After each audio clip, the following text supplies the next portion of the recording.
یہ خیال کرتے ہو کہ یوں ہی بہشت میں داخل ہو جاؤ گے، اور ابھی تم کو پہلے لوگوں کی سی مشکلیں تو پیش آئی ہی نہیں۔ ان کو بڑی بڑی سختیاں اور تکلیفیں پہنچیں اور وہ صعوبتوں میں ہلا ہلا دیے گئے، یہاں تک کہ پیغمبر اور مومن لوگ جو ان کے ساتھ تھے سب پکار اٹھے کہ کب اللہ کی مدد آئے گی۔ دیکھو اللہ کی مدد ان قریب آیا چاہتی ہے۔ کیا تم نے یہ سمجھا تھا ام حسبتم ان تدخلوا الجنہ، کیا تم نے یہ سمجھا تھا کہ جنت میں داخلہ مل جائے گا، جنت میں داخل ہو جاؤ گے؟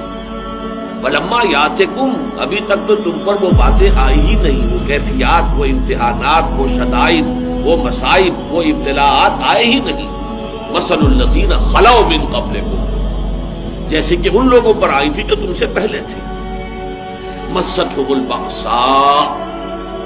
انہیں گھیر لیا آ کر سختیوں میں۔ سختیاں ہر طرح کی ہو سکتی ہیں، لیکن خاص طور پر باسا کا لفظ آتا ہے فقر اور فاقہ، بھوک کی سختی۔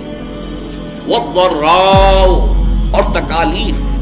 کہیں کوئی زخم لگ گیا ہے، کوئی چرکا لگ گیا ہے، کہیں اور طرح کا، کہیں کوئی صدمہ پہنچا ہے، تو چاہے وہ ذہنی تکلیف ہے، نفسیاتی تکلیف ہے، یا یہ کہ وہ جسمانی تکلیف ہے۔ وزلزلوا، اور وہ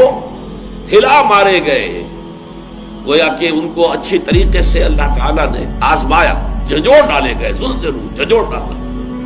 حتیٰ یقول الرسول والذین آمنوا معہ، یہاں تک کہ کہہ اٹھتے تھے وقت کے رسول بھی اور ان کے وہ لوگ بھی جو ان کے ساتھ ایمان لائے تھے، متی نصر اللہ، اللہ کی مدد کب آئے گی؟ الا ان نصر اللہ قریب، تب انہیں یہ نوید سنائی جاتی تھی، نوید جاں فضا، یہ خوشخبری کہ اللہ کی مدد قریب ہے۔ وہ دور وہ تھا جبکہ فزیکل پرسیکیوشن شدت اختیار کر گئی تھی، مارا جا رہا تھا، پیٹا جا رہا تھا، غلاموں کو خاص طور پر حضرت بلال پر جو بیت رہی تھی وہ آپ کے علم میں ہے، حضرت خباب بن الارت کو دیکھتے ہوئے گاروں کے اوپر لٹا دیا گیا،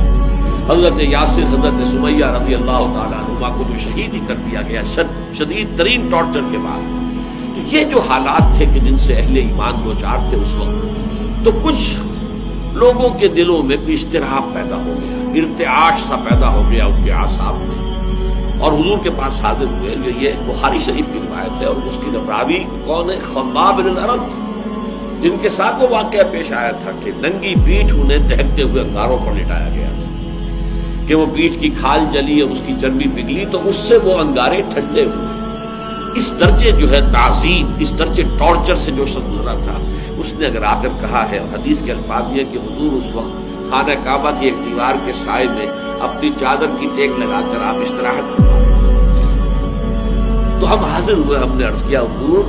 اب تو یہ مصائب ناقابل برداشت ہوتے جا رہے ہیں، الا تدعو لنا، آپ ہماری دعا نہیں کرتے کہ اللہ تعالیٰ کی طرف سے نصرت آ جائے؟ تو حضور نے بھی کچھ اظہار ناراضگی فرمایا،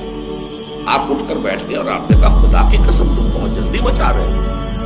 تم سے پہلے کے لوگوں پر تو وہ مصیبتیں آئیں جو تم پر ابھی آئی ہی نہیں ہے۔ تم سے پہلے جو امتیں تھیں جو ایمان لاتے تھے رسولوں پر، ان کا تو یہ بھی ہوتا تھا کہ زندہ آگ میں جلا دیے جاتے تھے، یہ بھی ہوتا تھا کہ لوہے کے کنگھوں سے ان کی ہڈیوں پر سے ان کے گوشت کو کھرچ لیا جاتا تھا، یہ بھی ہوتا تھا کہ ایک گڑھا کھود کر ایک آدمی کو گاڑ دیا جاتا تھا اس میں، اور پھر اس کے سر کے اوپر آرا رکھ کر چیرنا شروع کرتے تھے اور پورے جسم کو دو حصوں میں تقسیم کر دیتے، لیکن پھر بھی وہ ثابت قدم رہتے تھے، تو تم تو جلدی بچا رہے ہو۔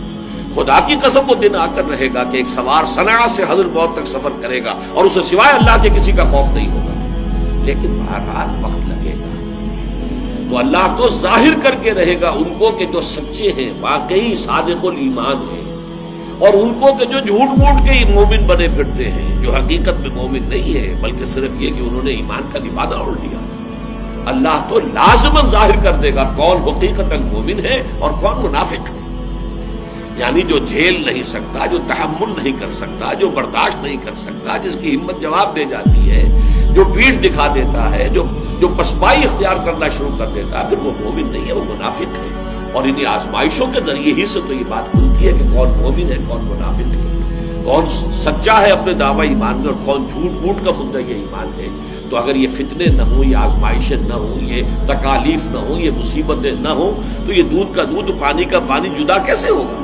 یہ تو سب گڑبڑ رہے گی۔ یہ ہے اصل میں وہ مستقل مضمون اس قرآن حکیم کا کہ صاحب ایمان کے لیے لازماً ابتلا، امتحان، آزمائش، بلکہ اس کو نوٹ کر لیجئے، جس کا جتنا اونچا مقام ہوگا اتنی ہی بڑی آزمائشیں اس پر آئیں گی، اتنے ہی سختر امتحانات سے اس کو گزرنا ہوگا۔ جس کی سب سے بڑی مثال جو آئی ہے وہ حضرت ابراہیم علیہ السلام کی ذات مبارکہ ہے، کیسے کیسے امتحانات سے وہ گزرے ہیں۔ وَإِذِ ابْتَلَىٰ إِبْرَاهِيمَ رَبُّهُ بِكَلِمَاتٍ فَأَتَمَّهُنَّ قَالَ إِنِّي جَاعِلُكَ لِلنَّاسِ إِمَامًا۔ اور یاد کرو جب کہ ابراہیم کو آزمایا ان کے رب نے بڑی بڑی باتوں میں، کلماتن، یہ جو تنکیر ہوئی ہے، نکرہ آیا تفخیم کے لیے، بہت بڑے بڑے امتحانات۔ اکلوتا بیٹا 87 برس کی عمر میں دعائیں مانگ مانگ کر لیا، آخری امتحان یہ تھا اس بوڑھے کا، اس ضعیف کا، 87 برس کی عمر میں بیٹا ہوا ہے، اور اب 13 برس کا بیٹا ہو گیا ہے، وہ بوڑھا 100 برس کا اور اکلوتا بیٹا۔ فرمایا ذبح کر دو، اور وہ ذبح کرنے کے لیے تیار ہو گیا۔ یا ابراہیم قد صدقت الرؤیا انا کذالک نجزی المحسنین۔ گویا کہ ممتحن جو ہے اس کی بس ہو گئی ہے، جس کا امتحان لیا جا رہا تھا وہ یہاں بھی پیچھے نہیں ہٹا، آخری جو ہے ممتحن کو کہنا پڑا ہے اے ابراہیم بس کرو، بس ہمارا امتحان پورا۔ تو یہ امتحان اور آزمائش جو ہے یہ گویا کہ سنت اللہ ہے، یہ اللہ کا قانون ہے، اور اس میں جو جتنا اوپر جائے گا اتنے ہی سخت سے سختر امتحانات جو ہے اس حساب کا پیش آئے گا۔ یہ گویا کہ اٹس دی رول، یہ قانون